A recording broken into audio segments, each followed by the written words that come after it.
Palakkad trauma കെയറിലെ ഏറ്റവും പ്രിയപ്പെട്ട സുഹൃത്തുക്കളെ, എൻ്റെ പ്രിയ പ്രധാനാധ്യാപകരെ, അധ്യാപക സുഹൃത്തുക്കളെ, രാവിലെ 10 മണിക്ക് തുടങ്ങിയതാണ് നമ്മൾ. 1 മണി എന്ന് പറയുന്നത് 1:30 മണിയായി. നമ്മളെല്ലാവരും സജീവമായിട്ട് ഇതിന്റെ കൂടെ തന്നെ കൂടി എന്നുള്ള സംശയമൊന്നുമില്ല. നമുക്ക് എപ്പോഴും അറിയാം, പാഠ്യപദ്ധതി പരിഷ്കരണവുമായി ബന്ധപ്പെട്ട് പല ചർച്ചകൾ നടന്നപ്പോഴൊക്കെ നമ്മളൊക്കെ മുന്നോട്ട് വെച്ച കാര്യം ഇതായിരുന്നു. നമ്മുടെ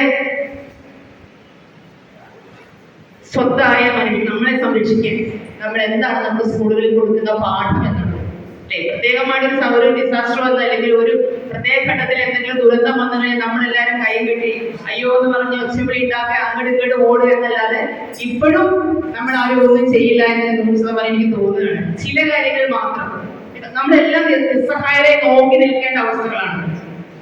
പാഠപുസ്തകങ്ങളുടെ ഇങ്ങനെയുള്ള ക്ലാസ് റൂമുകളിൽ ഇരുന്നുള്ള 7 പീരീഡ് ക്ലാസ് മുറികളിൽ ഇരുന്ന് ഇങ്ങനെ പഠനത്തിനപ്പുറമായിട്ട് കുട്ടികൾക്ക് കൊടുക്കേണ്ട ചില പാഠങ്ങളുണ്ട്. അവരുടെ ജീവിതം, അവരുടെ ചുറ്റുപാടുകളെ, അവരുടെ പ്രകൃതികളെ, അവരുടെ സഹോദരങ്ങളെ എങ്ങനെ നമ്മൾക്ക് സംരക്ഷിക്കാൻ സാധിക്കും എന്നുള്ളത് നമ്മൾ അറിയേണ്ടതാണ്. നമ്മൾ ഓരോ അധ്യാപകരും, ഓരോ എച്ച്ഒമാരും നമ്മുടെ സ്കൂളിൽ ഇവരെ വിളിച്ച് അല്ലെങ്കിൽ ഫൈനാൻസ് സെഫ്റ്റി ഡിപ്പാർട്ട്മെന്റിനെ വിളിച്ച് അല്ലെങ്കിൽ മറ്റാരൊക്കെയാണ് ഇങ്ങനെയുള്ള ക്ലാസ്സുകൾ നിർബന്ധമായി നമ്മുടെ സ്കൂളുകളിൽ കുട്ടികൾക്ക് കൊടുക്കണം. അവർ കൊടുക്കുന്ന ഏറ്റവും വലിയ ബ്ലെസ്സിങ്സ് ആയിരിക്കും അത്. നമ്മൾ ഉദ്ദേശിക്കുന്ന പാഠ്യപ്രവർത്തനങ്ങൾ അല്ലെങ്കിൽ പാഠ്യപദ്ധതിക്കുള്ളിൽ നിന്നുകൊണ്ടുള്ളതല്ല നമുക്ക് വേണ്ടത്, മറിച്ച് എങ്ങനെ സമൂഹത്തിൽ ഒരു മനുഷ്യനായി ജീവിക്കാം എന്നുള്ള പാഠഭാഗങ്ങൾ നമുക്ക് ഇന്നിവിടെ പകർന്നു തന്ന ഈ ഒരു അറിവ് വളരെ വലുതാണ്.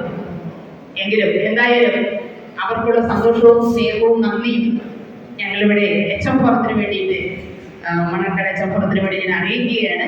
കാരണം എല്ലാവരും വിളിക്കുന്ന എനിക്ക് തോന്നുന്നു കുറച്ച് പേര് ഈ ഒരു 3-ാം ടേമാണ്, അവസാന സമയമാണ് എങ്കിൽ പോലും ഇതിന്റെ ഒരു ആവശ്യകത വളരെ വലുതാണ്. ഒരു ആഫ്റ്റർനൂൺ മതി നമുക്ക്.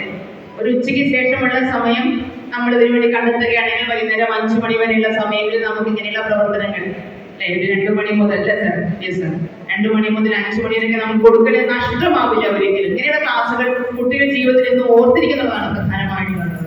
അപ്പൊ അതുകൊണ്ട് അവരുടെ സേവനങ്ങൾ കൂടി ഞങ്ങൾ ആഗ്രഹിക്കുകയാണ്. ഞങ്ങൾ വിളിച്ചാൽ 2 നമ്പറുണ്ട് നമുക്ക്. ആ നമ്പറുകളിൽ നമ്മുടെ കുട്ടികൾക്ക് ഇനിയുള്ള സമയങ്ങളിൽ നമ്മൾക്ക് എന്ത് കൊടുക്കാൻ പറ്റും. വെറും ക്ലാസ് മുറിയിൽ ഇരുന്ന് കൊണ്ട് രാകുന്ന ഒരു യന്ത്രങ്ങളായി മാറാതെ നമ്മുടെ മക്കളെ പൂർണ്ണമായിട്ടും പൊതുസമൂഹത്തിന് ഉപകാരപ്രദമാകുന്ന വിധത്തിലേക്ക് അവരുടെ കഴിവുകളെ തുറന്നു വിടുക എന്നുള്ളതാണ്. അതിന് നമുക്ക് നേതൃത്വം നൽകാൻ ഇവർ കൂടിയുണ്ട് എന്നുള്ളൊരു സന്തോഷം കൂടി ഞാനിവിടെ പങ്കുവയ്ക്കുകയാണ്. പിന്നെ